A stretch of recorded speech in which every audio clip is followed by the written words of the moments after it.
The advent of Matric rage events has become a thorny issue since the country entered a COVID-19 second wave. Experts have expressed great unease over these recent events. Over 100 people recently contracted COVID-19 during the recent 2020 Ballito Rage Festival. Some now believe organisers should be charged if they are found to have broken the law. And joining us now to discuss the COVID-19 second wave and superspreader events are parents Sibongile, Mabunda and Tracy Herholdt. Thank you so much for your time tonight. I'll begin with you, Tracy. Certainly, a lot of concern, especially around, the teenagers between 15 and 19, now considered to be the super spreaders of COVID-19. As a parent, how worried are you? Obviously, it was a concern.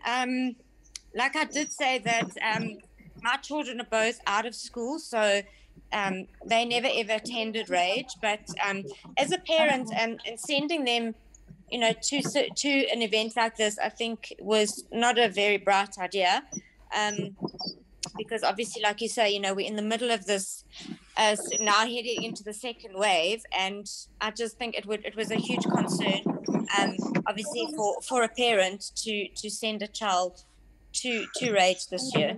And for you, Sibongile, when you listen to a parent like Tracy talk about just how dangerous it was for parents to send their children to Rage, events as it is, what do you think? What is your reaction to that? Actually, as for me, I would never ever allow my kids to be exposed to such, because we're still in the middle of this pandemic. We are nowhere near to the finish line. So I don't think it's really convenient for parents to have allowed their kids to attend to such at all. So I wouldn't. And some have said, Sibongile, that the organisers of these events should themselves be charged because they are contributing to the surge in cases. Do you agree?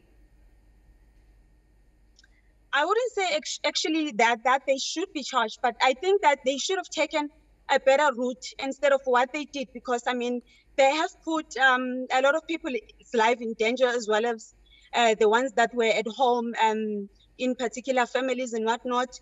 But obviously the law has to take its course when it comes to this.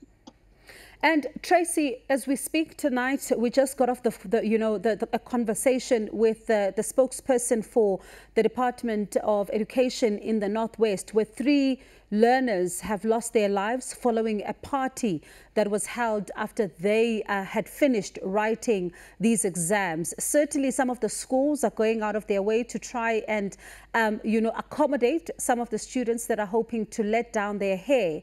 Should this really be happening from a school's perspective? Because it does look like it's not only parents that are also just taking part in allowing their children to go to these events. No, I don't think so. I don't think so. I think the Plet Rage, as far as I know, has been cancelled. And I think that this rage should never, ever have taken place. And no, I don't believe that the school should be allowing them to. It's fine, like you say, let your hair down, but they should have done it in another way instead of having to go and have this this rage festival. I think, the other lady said, in the middle of a pandemic, I just think it was totally ridiculous for the organisers and for them to allow this to go ahead. And for you, Tracy, as a parent, how would you then prefer that, if your children were still in school, how would you prefer that they then let their hair down so that they're also able to deal with the stress that comes with exams? Because certainly these rage events are not the way to go during a pandemic.